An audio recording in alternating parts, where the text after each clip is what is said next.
And this is wargame land battle, and 2 vs 2, Roffe and I vs 2 random player from wargame server. And I'm not sure, I may have already posted this replay to YouTube, but whatever. This is not a bad game, this is good game. Okay, our enemies do lots of mistakes and we do some, and let's speed this up. We have a nice little city, free city, and it's pretty much really easy to secure these 4 sectors. And then the mine line will be somewhere here. Okay, I catch the delta before enemy catch it, but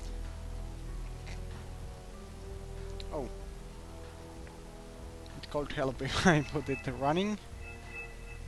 Command vehicle.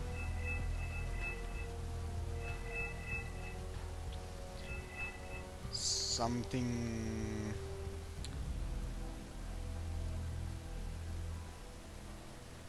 Okay, and in this map we don't have any big mountains, middle just open range. Of course this mine city is really important to secure. Yeah, open range, there is no place to land, or maybe you can land here, no idea, maybe not. Plane shut down. I dropped napalm, but I really should drop it down there. It was just waste of resource and taking this and this. Enemy dropping infantries. Okay, but in this video my thing is not this gameplay or replay. This is just running behind, and you can watch it, or yeah. My thing is not this replay, my thing is new war game, Red Dragon, which is the next war game. No idea when it's coming, maybe next summer, maybe not.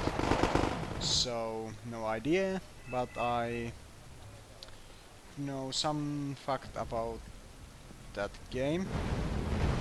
You're going to find lots of information, okay, not lots of, but some information from forum, and yeah. So the next wargame is wargame Red Dragon, and it will send you, or it's located on Asia. So new countries are China,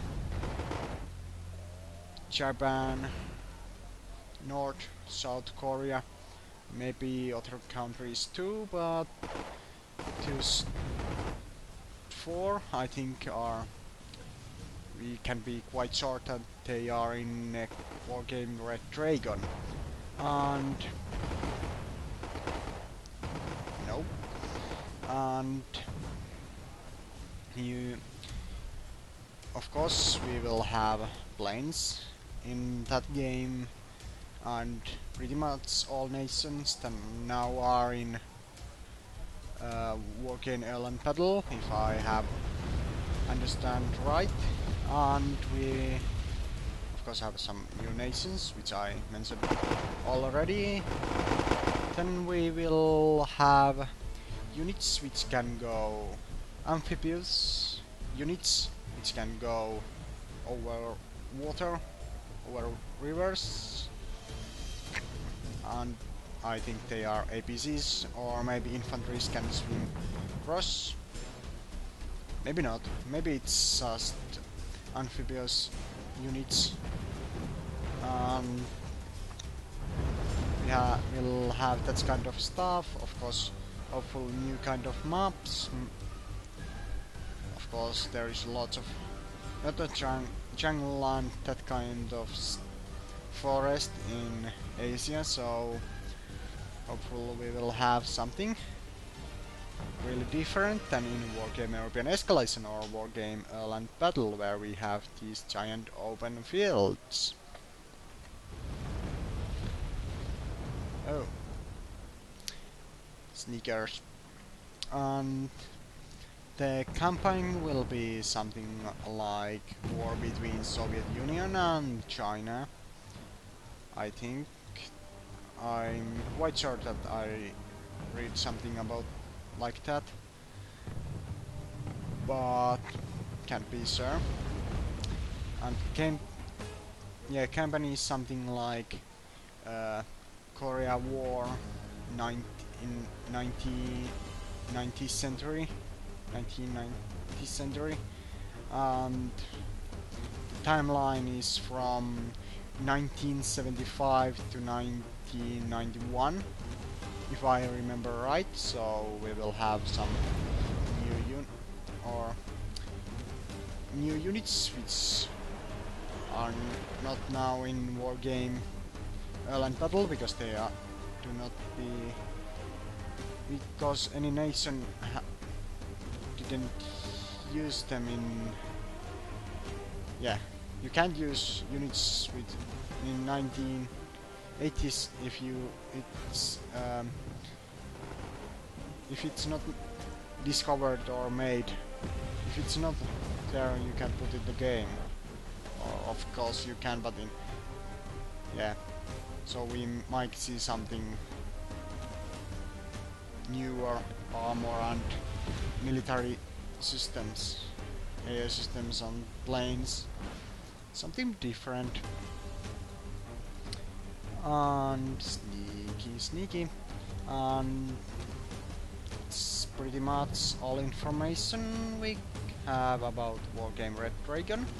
There I will keep some of my thoughts which we should have in Wargame Red Dragon or in Airland Battle in some point. Probably not in Airland Battle, but maybe in Red Dragon. So first thing, let's see. Infantries. Yeah. Infantries which carry supplies. Resupply infantries which bring, for example, some missiles over the mountain to my troops which are other side of the mountain. That go. Okay, that's mean that I can have lots of infantries other side of the mountain and just spam. My ATGM group can have infinite ammo rockets, so it could be annoying, but I can bring my ATGMs over the mountain and other one replace them when other one is resupplying, other one is killing enemy units, and then other one will come back and other one go to resupply. So it's not so big deal. And yeah, of course, all we know we have amphibious units which we can use go across the rivers, but something like transported planes for parachuters. Of course, anyone want that? I'm not sure if I want that, but it could be good. Okay, I like this, how to work with these Black Hawks. Of course, if they put it in, I'm not going to complain. But I don't really want. It's not necessary for me that you can send paratroopers from plane and not just from use heli to transport your parachuters.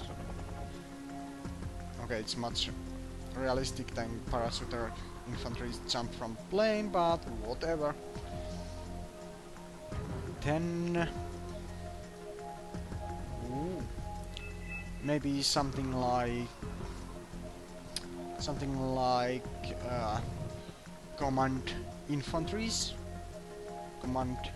We have command vesicles, command armor, and that kind of stuff. Command infantries could be really bad idea, or if they cost a little bit, they could be used to capture a zone, and they are able to go in building, but they are really weak, so napalm will burn them, and other bombs, artillery, easy kill them, but you can hide them in the buildings, so you don't just have to put them in one forest line. You can go in the city, and it's much safer for enemy to spot them when they are in house, so that could be a good idea. Of course, okay, it could be a good idea, depends on how to do that, but it's not confirmed. It's just what I think we should have, because why the commander just can't leave his car and go in the building. Yeah.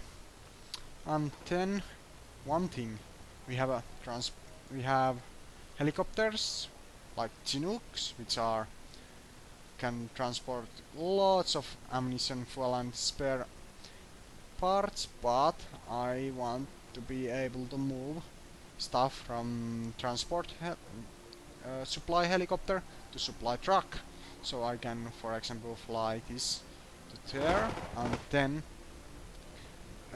park my truck next to it and then move supplies and then use truck to move it to save where I need supplies, because there is of course forest line, helicopters can't hide, they are always on open area, so they are really easy to spot and kill with artillery or plane or anything which have long range weapons. So, and I don't use FOBs, so yeah, that could be really cool to move supplies from Chinook to supply truck, or maybe from supply truck to supply infantry if we have them in Red Dragon, which I think it's not unrealistic. There is always someone to carry supplies to special force behind the enemy line or something like that in real life, so why not in this? Okay, it could be really annoying to other team, but whatever. And then some weak nations which don't have. Okay, I haven't played with some nations really long time, so I don't know if all nations are playable, but because people don't play really much with countries like Norway, I think they are not really good, so something which could be added to them only to national decks could be artillery with napalm cells. You could fire napalm, not lots of, on some, and to, yeah, napalm cells to artillery or for artillery. That could make some nations, weak nations, very useful, because they can burn enemy in the forest. And I don't know, it's not unrealistic, because you can put napalm in bomb, why not in artillery cell?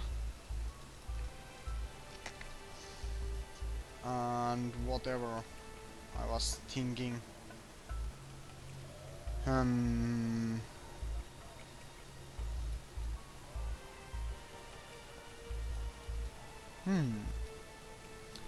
Yeah, I had many ideas, but I can't remember all of them. Just random in fire.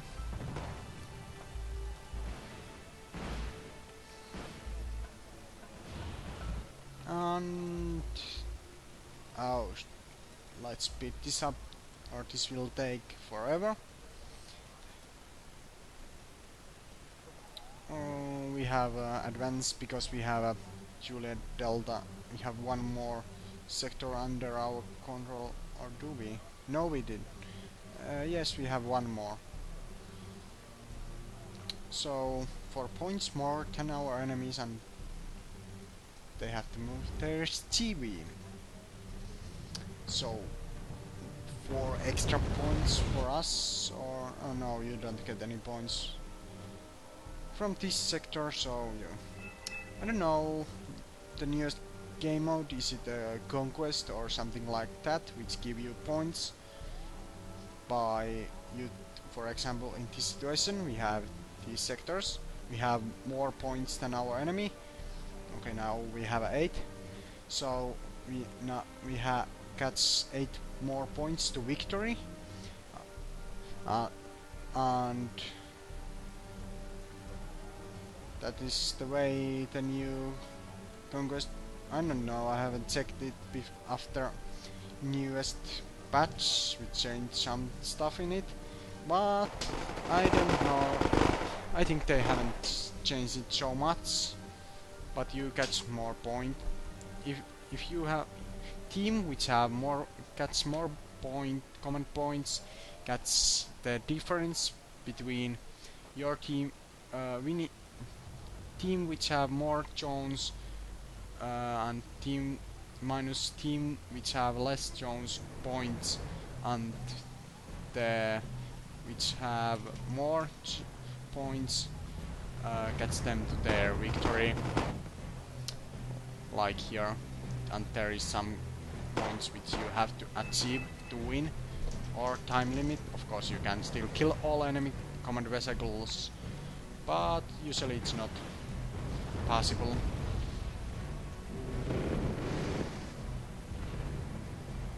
But I don't know, I don't like that game mode. Okay, the main thing is in that is to make you that you have to attack, but like in this game, and yeah, that game mode is for anti-camping, so you just can't take your position and wait enemy lose their units. You get the lead and then you wait until time end. But I think if you play this game mode, this is just total destruction with 60-minute time limit. You don't have that. For example, if you have more sectors than your enemy, you get more points, you get more units. If you lose more units than your enemy and you are behind, it's not because enemy is noob, because he is better than you. You did something wrong. So, and I have been in situations where enemy is leading and have over half of map, but we can still win by assaulting. So if you know what you're doing, this game mode is the best, and I think it's realistic because okay, I sit here and wait until points go to the point and the enemy army is still there in total destruction with long time limit. You have to kill your enemy and push them back, because why not? It will take a long time to wait enemy surrender if you're just sitting there and just trying to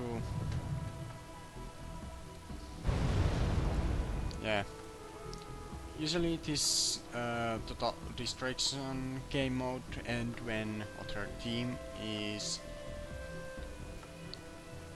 can't win, when your team is, or opponent, other team is winning so hard that your team can't win. So that's the end. Why any other situation where both sides have lots of units? Why that situation? So I think this is much realistic than the newest game mode, but I don't know.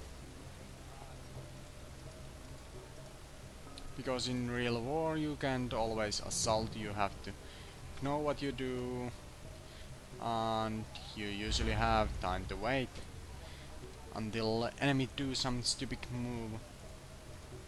Artillery out of ammo. Nice rush in.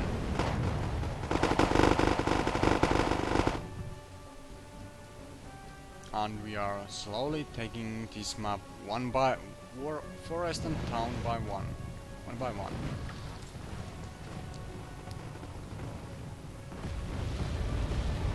I'm hiding, getting stuff to strike.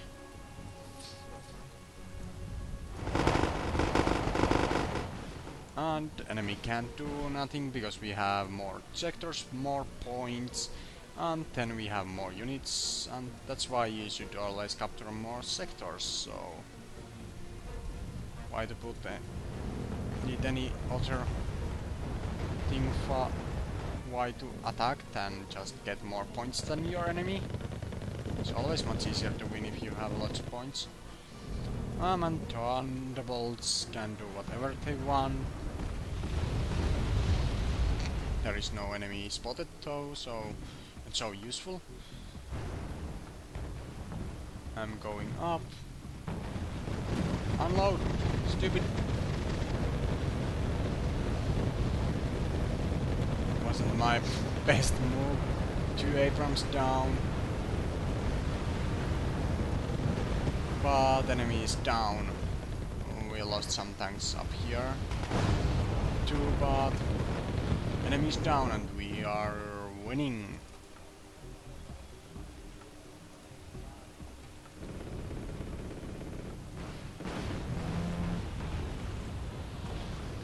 I think I lost one Thunderbolt. Not sure, maybe. And the air is down. Mig is trying to strike back, but is shot down by my Vulcans. It's really good if you have lots of them in the same place. Of course, if enemy do bomb strike, you will lose all of them, but they are cheap. So, meat shield. And enemy surrendered, and winner. Rofe, you was much better than I. Oh, whatever, we won. Lots of experience, recruit. These are my stats, I think, because I played on my national deck, which is American national deck, so thank you for watching and see you in next one.